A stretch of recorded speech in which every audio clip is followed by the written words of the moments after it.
हम के गांव में करतब दिखाती एक औरत एक रेड्डी के लिए गांव में आती है।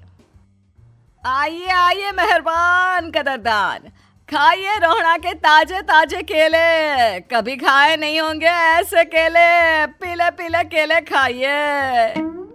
ये कहकर रोहड़ा हाथों में 4 केले लिए उन्हें सर्कल में जोर जोर से हवा में उछालती हुई करतब दिखाती है, जिसे देखकर आसपास के सारे बच्चे अपने अपने मम्मी पापा से उस औरत के पास जाने की जिद करने लग जाते हैं। पापा, ऐसा तो सर्कस में बॉल से होता है ना, ये आंटी तो केले से कर रही है। चलिए ना पापा, देखते हैं। रोहड़ा एक पतली सी तार पर चलती हुई केलों से करतब दिखाती है। आते जाते सभी लोग बाहर रुककर उसके करतब देखते हैं और वाह वाही करते नहीं थकते। जैसे ही एक आदमी पास आकर उसे पैसे देने लग जाता है, तब वो कहती है, अरे नहीं नहीं साहब, मैं करतब तो बच्चों के मन को बहलाने के लिए करती हूँ। धंधा तो मेरा केले का है। पीछे देखो मेरी रिड्डी, जो भी मेरे केले खाएगा मेरी तरह चुस्त दुरुस्त और तंदुरुस्त हो जाएगा। पता चलता है क्या कि मेरी उम्र 55 की है। अरे पर ऐसे ठंड के मौसम में कोई केला क्यों खाएगा? ये ऐसे वैसे केले नहीं है साहब, ये शरीर में गर्मी देते हैं। ठंड को दूर भगाए जो भी रोहिणा के केले खाए। पापा, अगर मुझे केले नहीं मिले तो मैं घर नहीं जाऊंगी। तभी उसके पापा कहते हैं कि बेटा, केले ठंड में कभी गर्मी नहीं देते। ये सब कहने की बातें हैं, सामान बेचने का तरीका है इनका। पर पिंकी नहीं मानती। मैं केले खाऊंगी। पिंकी की जिद के आगे नत्थू हार जाता है और उसे केले खरीद कर दे देता है। पिंकी खुश होकर केले घर ले आकर खाती है। अब मैं भी करतब करूंगी, कितना मजा आएगा। जादुई केले। पिंकी पहला केला खत्म भी नहीं करती कि वो बेहोश हो जाती है। दूसरे केले से एक काला धुआं आता है और रोहड़ा चुड़ैल बनकर बाहर निकल आती है। मेरे भूतिया केले बच्चे न खाए, ऐसा हो ही नहीं सकता। जादूपुर वालों, कब तक बचोगे? आ गई हूं मैं रोहड़ा, जिसका कोई नहीं कर सकता सामना। रोहड़ा पिंकी को गोद में उठाकर काले धुएं में कहीं गायब हो जाती है। शाम के वक्त नत्थू घर लौटता है और पिंकी को घर में ना पाकर उसकी माँ से कहता है, माँ पिंकी कहाँ है? अरे बेटा, उसे तो तू सुबह करतब दिखाने ले गया था ना, फिर कहाँ वापस आए तुम दोनों? मुझे लगा तू उसे अपने साथ मंडी ले गया होगा। हे भगवान, मेरी बच्ची कहाँ गई? मैं उसे घर ही तो छोड़कर गया था माँ।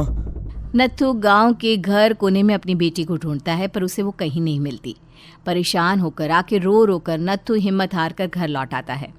अगली सुबह रोहड़ा फिर से करतब दिखाने आती है और इस बार पिंकी की तरह रोनी केले खरीद लेता है।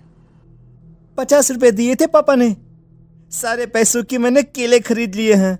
अब मैं भी आंटी की तरह ही करतबबाज बन जाऊंगा।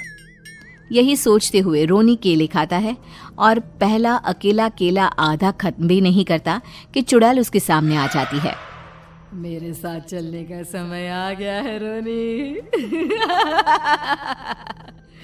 ये तो बस शुरुआत है। अब इस गांव के सारे बच्चे धीरे धीरे मेरे कब्जे में होंगे, एक बच्चा भी नहीं बचेगा।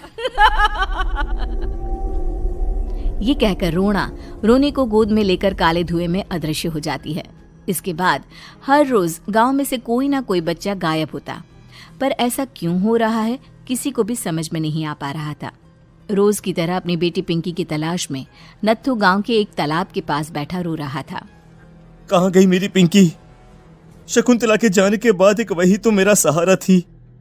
अरे उसकी आत्मा कोस रही होगी मुझे कि मैं अपनी बच्ची को संभाल भी नहीं पाया। नत्थू ये कहता हुआ रो ही रहा था कि तभी तालाब में से उसे शकुंतला की आवाज सुनाई देती है। कहाँ थी तुम शकुंतला? हमारी बच्ची और सारे गायब हुए बच्चे रोहड़ा के कब्जे में हैं। वो बच्चों को जो केले देती है उससे बच्चे बेहोश हो जाते हैं और उसके कब्जे में आ जाते हैं और वो उन्हें ले जाकर काली दुनिया में ले जाती है। पर वो ऐसा क्यों कर रही है?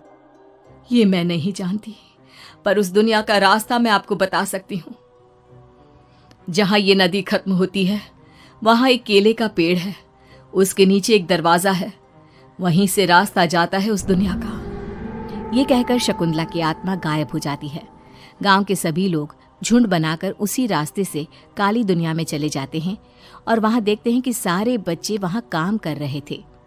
पापा मुझे ले चलो यहाँ से। पापा पापा। सभी बच्चे अपने मम्मी पापा से लिपट जाते हैं। तो तुम लोग यहाँ तक आ गए?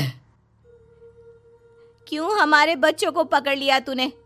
तुझे शिकार ही बनाना है तो ले, हम सब आ गए हैं, हमें खा ले।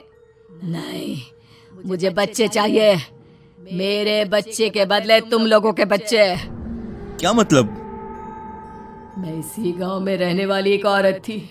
केले की चोरी के इल्जाम में मेरे बेटे को गांव वालों ने इतना मारा कि वो मर गया। उसी दिन मैंने ठान लिया कि गांव वालों का भी वही हाल करूंगी। कुछ दिन बाद बेटे के चले जाने के दुख में मैं भी मर गई और मेरी भटकती आत्मा एक चुड़ैल बन गई। और फिर मैंने बदला लिया तुम सबके बच्चे छीनकर। बर्दाश्त नहीं कर पाए ना? सोचो मुझ पर क्या बीती होगी। हमें माफ कर दो रोना। पता नहीं ये किसकी गलती थी, पर हम सभी माफी मांगते हैं। हमारी खुशियां लौटा दो, तुम भी तो एक माँ हो। गांव वालों की बात सुनकर रोना का मन पिघल जाता है और वो बच्चों को छोड़ देती है। उसके बाद काली दुनिया बच्चों के लिए जादुई दुनिया बन जाती है। अब कोई भी कभी भी वहां आ जा सकता था।